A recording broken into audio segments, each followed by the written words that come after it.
നിങ്ങളുടെ ഹൃദയത്തിനകത്തുള്ള സമാധാനം ഇല്ലാത്ത അവസ്ഥയ്ക്ക് കാരണം യേശു നിങ്ങളുടെ ഹൃദയത്തിൽ വരാത്തത് കൊണ്ടാണ്.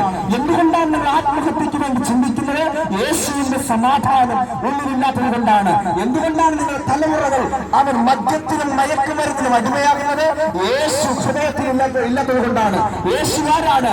സകല മാനവ കുലത്തിന്റെയും പാപത്തെ വഹിച്ച് കാൽവരി ക്രൂശിൽ നമുക്ക് വേണ്ടി മരിച്ചു. നാം മരിക്കേണ്ട സ്ഥാനത്ത് നമുക്ക് വേണ്ടി മരിച്ചവനാണ് നസ്രായനായ യേശു ക്രിസ്തു.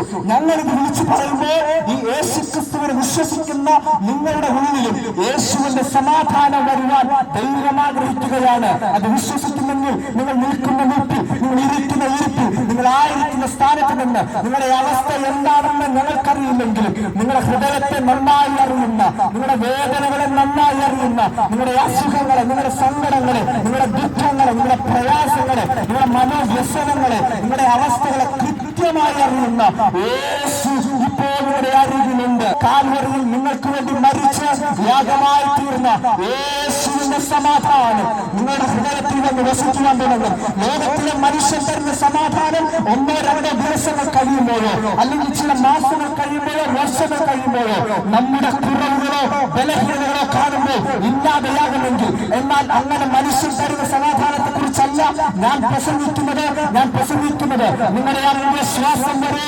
ഒരിക്കലും മാറിപ്പോകാതെ എന്നും ചേർത്ത് പിടിക്കുന്ന, കരം പിടിച്ച് നടക്കുന്ന, എന്നേക്കും സമാധാനത്തിൽ ആശ്വാസത്തിൽ നടക്കുന്നവരെ കുറിച്ചാണ്. ആ യേശു പറയുന്നു, അധ്വാനിക്കുന്നവരും ഭാരം ചുമക്കുന്നവരുമായുള്ളവരെ നിങ്ങൾ എന്നിലേക്ക് വരുവിൻ, ഞാൻ നിങ്ങളെ ആശ്വസിപ്പിക്കാം. അതുകൊണ്ട് ഈ ആശ്വാസപ്രദനായ യേശു വരിക. നിങ്ങളുടെ തലമുറകളെ യേശു സമാധാനിപ്പിക്കും, നിങ്ങളുടെ കുഞ്ഞുങ്ങളെ യേശു സൗഖ്യമാക്കും. കർത്താവിൽ നിങ്ങൾ ആശ്രയിക്കുക എന്ന് പറഞ്ഞുകൊണ്ട് എന്റെ വാക്കുകളെ ഞാൻ അവസാനിപ്പിക്കുന്നു. ദൈവം നിങ്ങളെ ധാരാളമായി അനുഗ്രഹിക്കുമാറാകട്ടെ.